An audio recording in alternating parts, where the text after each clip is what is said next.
Saviez-vous que plus de 850 millions de personnes dans le monde souffrent de maladies rénales chroniques?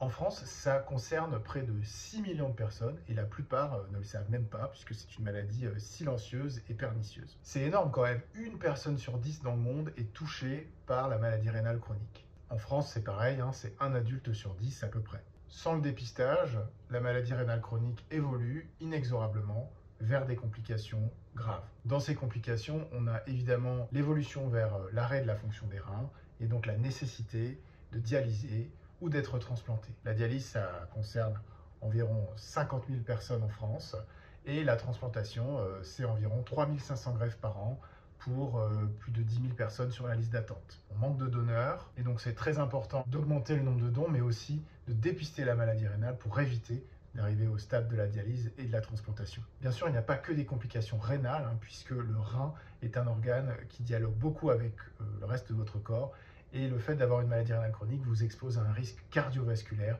très important, qui est souvent la cause principale de décès de nos patients. Alors bien sûr, je vous ai dressé un tableau extrêmement grave et sévère de la maladie rénale chronique, mais il existe des pistes d'espoir. Le premier espoir, c'est que vous pouvez vous faire dépister pour la maladie rénale chronique et à l'occasion de la Semaine mondiale du rein, je vous engage tous à prendre soin de la santé de vos reins et d'aller vous faire dépister. Pour ça, rien de plus simple, soit vous tombez sur des manifestations en lien avec cette Semaine du rein dans votre hôpital ou éventuellement dans votre pharmacie, ou demandez à votre médecin traitant éventuellement un dépistage de la maladie rénale. C'est quoi ce dépistage?